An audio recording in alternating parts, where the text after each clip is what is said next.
Entretien exceptionnel cette semaine dans votre émission Yabara avec Madame Nepadro Farah, qui est directrice générale d'Artifice Production depuis 2011. Elle est ingénieure commerciale de formation, passionnée de cinéma. Elle est aujourd'hui productrice, scénariste et réalisatrice d'une série à succès, Manigance, dont on a apprécié la première saison qui comportait 26 épisodes et la deuxième est actuellement en coproduction avec la RTI, 52 épisodes. Madame Nepadro, bonsoir. Ça.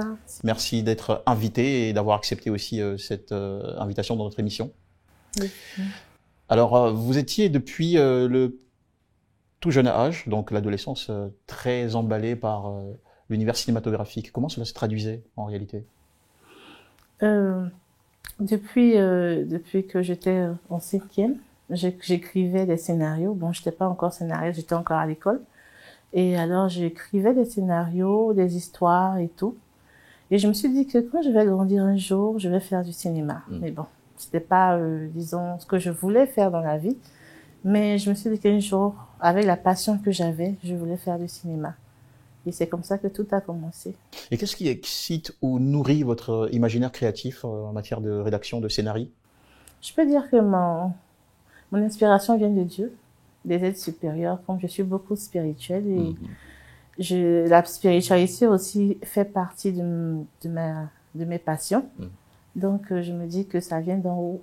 Est-ce que vous avez eu besoin à un moment donné de prendre une formation pour formaliser, disons, acquérir des techniques, un savoir-faire en matière d'écriture cinématographique, de réalisation? Non, pas en écriture, mais plutôt en réalisation. Voilà, j'ai pris des cours en ligne.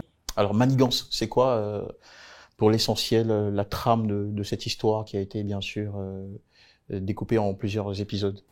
C'est une histoire qui part de cacao, qui parle de vie de famille, qui parle aussi de luxure, de faits de société, de chasteté, de corruption et tout. En tout, c'est une histoire d'amour autour du cacao. Mais vous savez que le cinéma coûte cher. Effectivement. Vous êtes ingénieur commercial. D'où tirez-vous les ressources pour, disons, donner vie à cette passion que vous avez pour le cinéma et particulièrement à cette série-là? D'accord. Pour la saison 1, c'est vrai que j'avoue que c'est difficile. En tant que réalisatrice, productrice ivoirienne, d'avoir des financements pour pouvoir réaliser nos œuvres. C'est vraiment pas facile. Donc, à la fin, on se retrouve soit si on a un sponsoring, soit si on a un financement ou un mécène. Mais quand on n'en a pas, on fait quoi? On utilise nos propres fonds pour pouvoir travailler. J'ai pris mes économies et mon mari m'a appuyé avec aussi ses économies. On a mis ensemble et on a fait Manigance saison 1 parce qu'on n'a pas eu de sponsor. Super, mais aujourd'hui vous en êtes à la deuxième saison en coproduction avec la RTI. Qu'est-ce qui vous a valu finalement cette confiance de la télévision nationale et puis aussi de diffuseurs, puisque vous avez eu au-delà de la RTI d'autres diffuseurs à l'international, aussi bien que sur le plan africain? Oui, bien sûr. En fait, je pense que c'est la qualité de la série qui a parlé d'elle-même, en fait. Et la RTI est mon distributeur.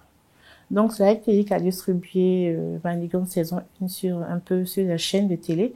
Alors, on a décidé ensemble de se lancer sur la saison 2. Vu que les chaînes qui ont déjà pris la saison 1 vont encore, puisqu'ils redemandent la saison 2, puisque c'est la suite, en fait. Vous êtes dans cet univers depuis quasiment une décennie, puisque nous sommes de 2011 à 2021, c'est donc 10 ans qui sont écoulés. Il y a toute une bonne expérience. Si vous deviez partager quelques astuces. Il faut avoir le financement qu'il faut et aussi, faut pas avoir peur, en fait, de se lancer aussi.